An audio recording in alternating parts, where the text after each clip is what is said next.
Okey, Assalamualaikum. Nama saya Muhammad Kuhaimi bin Kamal dan hari ini saya ingin membentangkan tentang elemen budaya dan masyarakat dalam novel Salinah.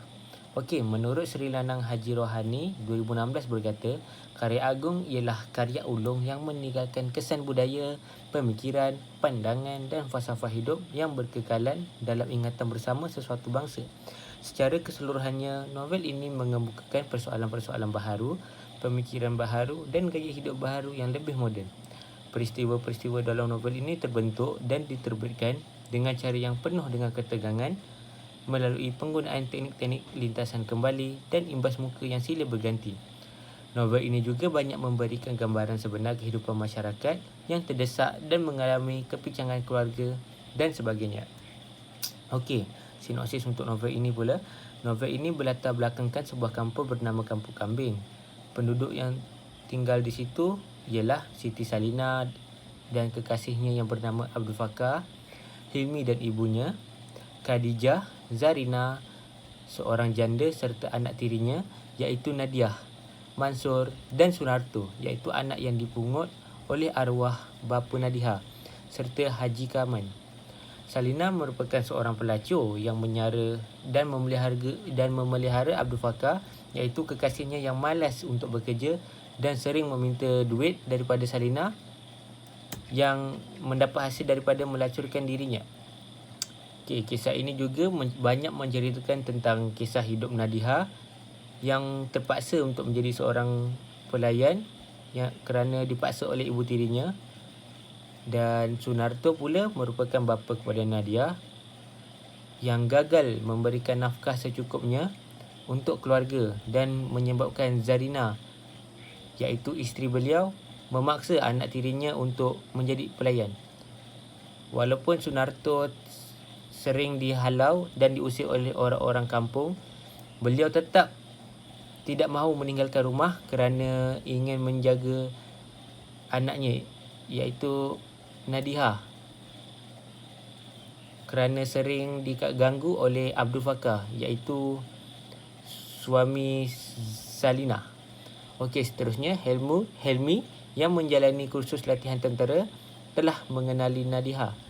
Mereka mencintai antara satu sama lain setelah sering membalas surat. Nadiha sering membantu ibu Helmi membacakan surat daripada Helmi kerana ibunya tidak tahu membaca. Okey, pada suatu hari Nadia ni telah dinodai dan mabuk. Dan setelah itu dia telah keluar ke Singapura dan telah berkahwin dengan seorang buruh di sana. Helmi sedih sebab Nadia telah berpindah ke Singapura dan Salina pula melarikan diri ke Kelantan setelah dihalau oleh Abdul Fakar. Walaupun rumah itu miliknya kerana dia tidak tahan atas penderaan yang dilakukan oleh Fakar. Di atas pemergian Salina, Ibu Helmi pun telah meninggal dunia kerana tiada ubat-ubatan yang selama ini ditanggung oleh Salinah dan juga Helmi terpaksa berhenti sekolah sebab tidak cukup wang kerana sebelum ni Salinah yang memberikan wang kepada Helmi. Okey, Helmi cuba untuk mencari Salinah yang dengarnya berada di Kuala Lumpur, akan tetapi Mansur memberitahu bahawa Salinah telah kembali ke Singapura dan Abdul Fakar menyesal dengan perbuatan Salinah kerana atas perbuatannya Salinah telah melarikan diri dan dia telah kehilangan cinta sejati yang selama ini sabar dengan perangainya, dan Abdul Fakar telah ditipu hidup-hidup oleh seorang penari tiang yang menyuruhnya untuk menghalau Salinah. Okey, seterusnya elemen budaya dalam novel Salinah.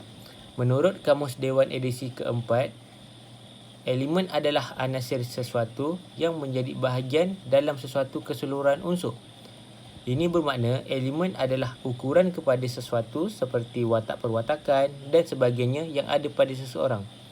Menurut Muhammad Rashid Haji Mat Idris Abdul Rahman Napiah dan Sri Lanang Haji Rohani berkata, budaya berasal daripada perkataan Sanskrit iaitu Dudayah yang merupakan perkataan jamak bagi perkataan budi yang bermaksud budi pekerti atau akal. Dari sudut yang lain, budaya dikatakan adalah keseluruhan pengertian, nilai, norma, ilmu pengetahuan serta struktur-struktur kemasyarakatan, keagamaan, penghasilan seni dan intelektual yang melahirkan sikap-sikap tertentu dalam sesebuah masyarakat. Oleh itu, budaya sebagai satu konsep menyeluruh yang mengandungi ilmu pengetahuan, kepercayaan, kesenian, tata susila, undang-undang, adat resam, kebolehan serta kebiasaan yang diperoleh oleh manusia sebagai anggota dalam masyarakat. Okey, nilai yang pertama yang terkandung di dalam novel Salinah ini adalah nilai mengenang budi. Berdasarkan konsep budaya tersebut, terdapat beberapa nilai budaya di dalam novel Salinah. Contohnya, nilai mengenang budi. Nilai mengenang budi ini ditunjukkan oleh di dalam watak Sunarto yang mengenang budi ayah angkatnya, iaitu Muttalib, yang telah menyelamatkannya yang menghidap penyakit demam malaria sewaktu dibawa oleh tentera Jepun ke Siam. Walaupun ayah angkatnya telah meninggal dunia dan dirinya sering diherdik dan dihina oleh Zarina, namun dia tetap tinggal di rumah Zarina kerana ingin membalas jasa ayah angkatnya dengan menjaga Nadiah dan Mansur dengan baik. Perkara ini merupakan hasil daripada didikan ayah angkatnya yang sering bercerita kepadanya mengenai budi bahasa, dan dia masih mengingati kata-kata ayahnya, iaitu sewaktu di kampungnya dahulu, ayahnya sendiri seiring bercerita kepadanya tentang budi bahasa. Walaupun di masa itu tidak diketahuinya sungguh-sungguh apa sebenarnya budi bahasa itu dalam erti yang mendalam.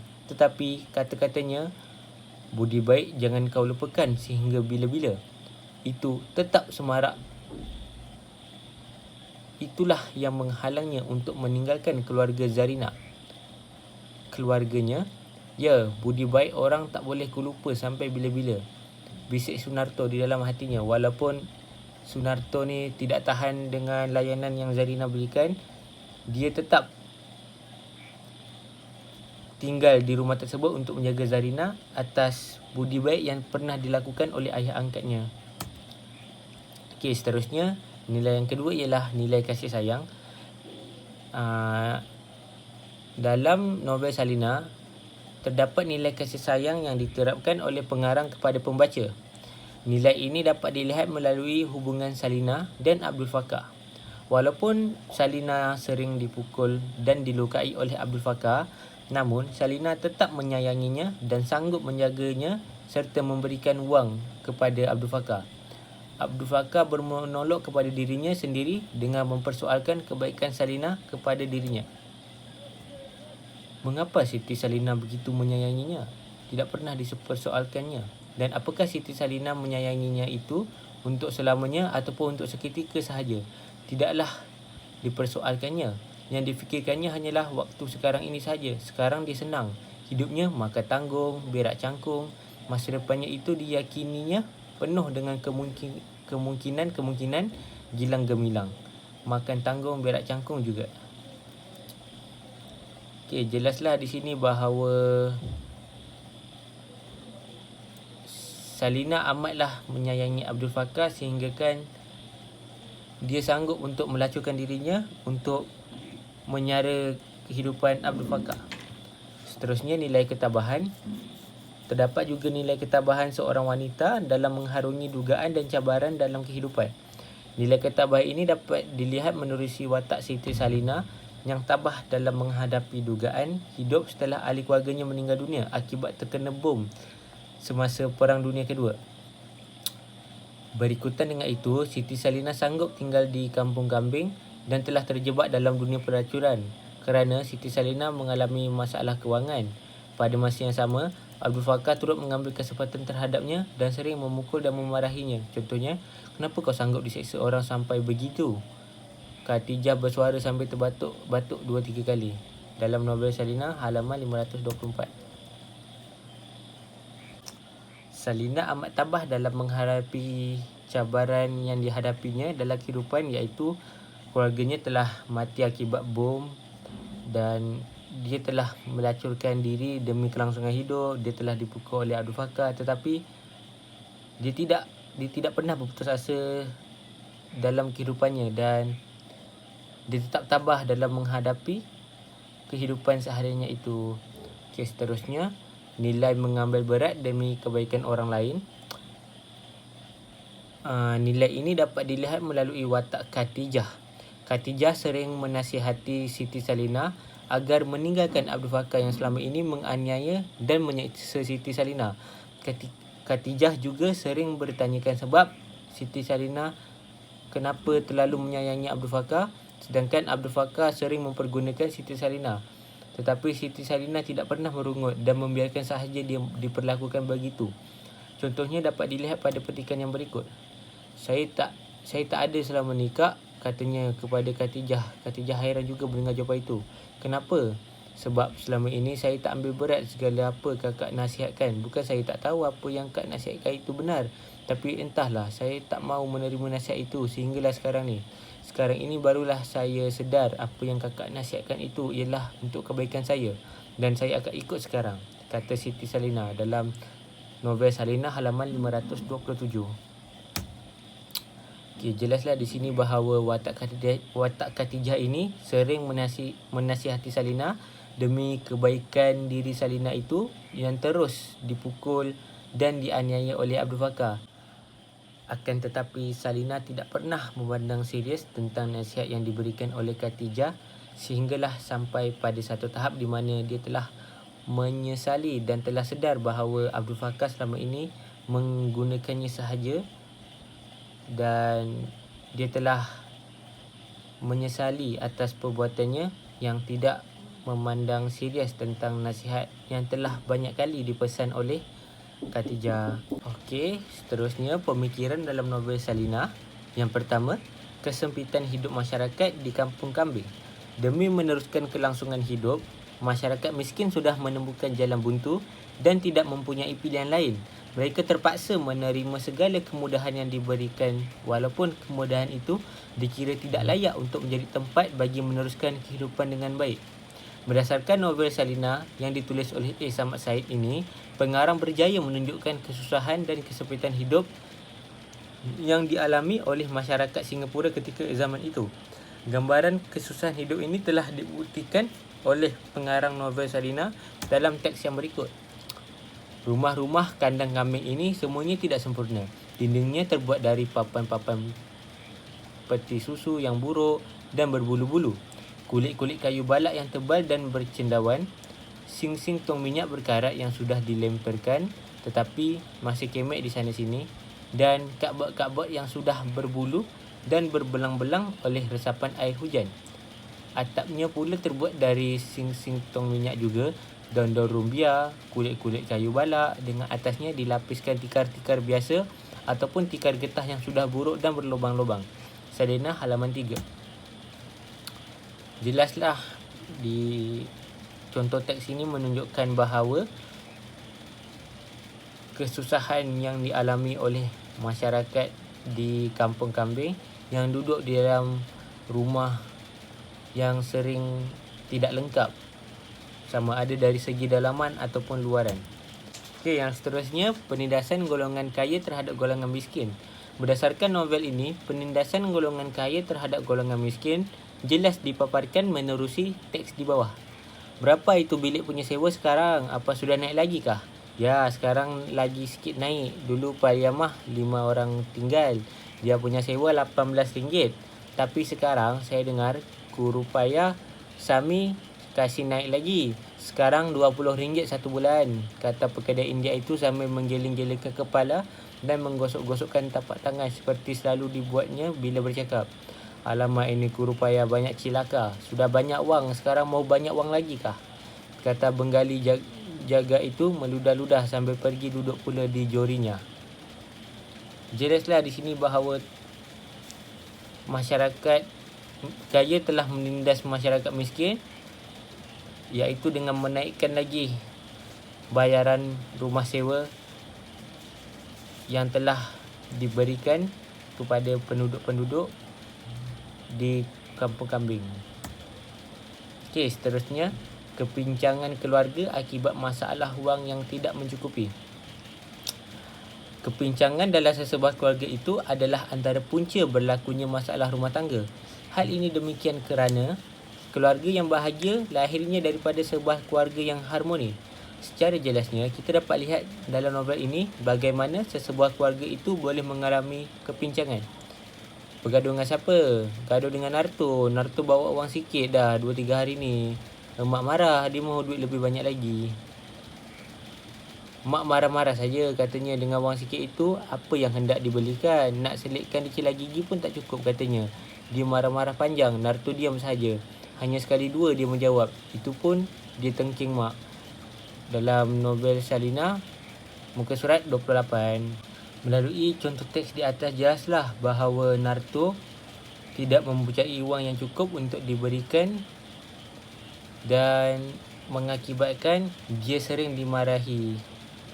Okey, seterusnya, masyarakat yang tahu membalas budi. Sebagai seorang manusia yang hidup bermasyarakat, kita seharusnya mempunyai sifat berterima kasih dan sikap membalas budi setiap kebaikan yang kita perolehi. Bak kata pepatah, orang berbudi kita berbahasa. Dalam hal ini, Sunarto dipamerkan sebagai seorang mengenang budi serta membalas jasa Abdul Muttalib yang sudah banyak membantunya dan sering melakukan kebaikan kepadanya dengan menjadikannya sebagai anak angkat. Hal ini dapat dilihat apabila Sunarto masih lagi menjaga keluarga angkatnya walaupun bapa angkatnya telah tiada. Contoh teks, Muttalib bekerja dengan Jepun ketika itu dan kehidupannya boleh dikirakan senang juga. Dia kasihan benar melihat Sunarto, maka dibawanya lah Sunarto pulang bersama-sama Mansur dan Nahidah. Sunarto hidup ketika itu dia begitu aman dan Zarina masih belum menjadi suri rumah tangga Muttalib. Dan kerana hanya mengenang budi Muttalib sahaja, maka dirasanya tidak ada sama sekali melarikan diri. Walaupun Abdul Muttalib sudah 3 tahun tiada di dunia. Salina halaman 62. Jelaslah di sini walaupun Muttalib telah tiada, dia tetap ingat jasa yang telah Muttalib lakukan kepadanya dan telah menjaga keluarganya. Okey, yang seterusnya ialah masyarakat yang sudah jauh menyimpang daripada agama. Kita sebagai masyarakat haruslah melakukan kebaikan serta perintah yang telah diberikan oleh Tuhan dan janganlah ingkar melakukan suruhannya. Teks di bawah jelas menunjukkan masyarakat yang telah jauh terpesong ke dalam kemaksiatan. Sudah hampir jam 1 malam. Tidak akan ada penumpang lain daripada serdadu-serdadu mabuk arak dan perempuan-perempuan lacur yang terlalu laris dengan pelanggan-pelanggan yang terlalu dahagakan kemesraan. Novel Salina halaman 98. Semenjak itu, seminggu aku tinggal dengan dia di hotel, kata Roslina. Kami macam suami isteri sahaja. Aku tak kira sebab hari-hari diberinya aku duit, diberinya aku barang-barang perhiasan dan macam-macam lagi. Tetapi selepas minggu dia tak datang-datang. Ke kedai aku pun dia tak datang. Tahu-tahu aku dengar kabar dia dah bawa Halimah pula. Salina halaman 247. Jadi pernyataan di atas jelaslah menunjukkan bahawa masyarakat yang terlalu dahagakan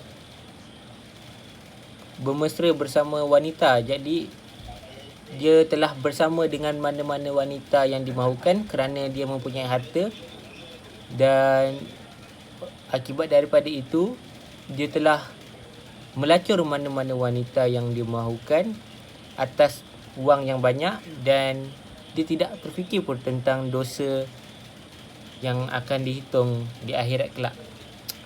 Okey, yang terakhir ialah wanita sebagai pelayan atau pelacur. Di dalam novel Salina memperlihatkan watak wanita yang bekerja sebagai seorang pelayan.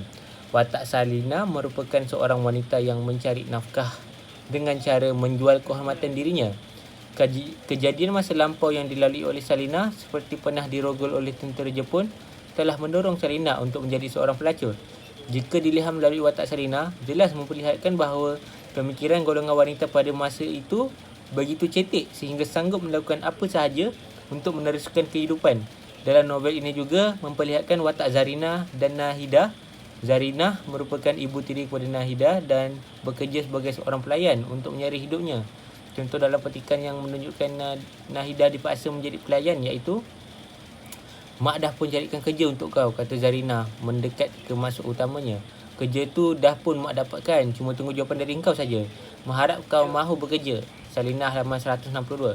Kerja di kedai kopi, bila orang datang kau pergi kepadanya, tanya dia hendak minum apa dan hendak makan apa dan Novel Salinah halaman 163. Di dalam pernyataan di atas jelas menunjukkan bahawa Ibu Zarina ini ingin Nahidah untuk menjualkan dirinya di sebuah kedai kopi, dan ibunya berbuat demikian kerana tidak mendapatkan nafkah yang cukup oleh suaminya dan memaksa anak tirinya untuk melacur juga. Dan kesimpulan yang dapat disimpulkan melalui elemen budaya dan pemikiran dalam novel Salinah ialah novel ini membawa teknik yang luar biasa serta watak dan perwatakan yang digambarkan seolah-olah hidup sebagai manusia yang tidak jahat semata-mata dan juga tidak baik semata-mata. Ciri-ciri karya yang terdapat dalam novel Salinah iaitu dengan memperlihatkan kehebatan pengarang dalam menyampaikan mesej kepada pembaca. Ciri-ciri karya yang hebat adalah seperti mesej, elemen budaya, teknik kepengarangan dan seni bahasa yang terdapat dalam karya ini berjaya mewujudkan idealisme pengarang dalam sesebuah karya. Menerusi novel Salinah ini juga turut memperlihatkan kepengarangan A. Samad Said yang mampu mencetuskan pemikiran, nilai serta pegangan dan menceritakan keadaan hidup bangsa Melayu selepas Perang Dunia Kedua yang hidup dalam keadaan susah dan terdesak dan terpaksa melacurkan diri demi meneruskan kelangsungan hidup mereka. Okey, itu sahaja daripada saya. Terima kasih.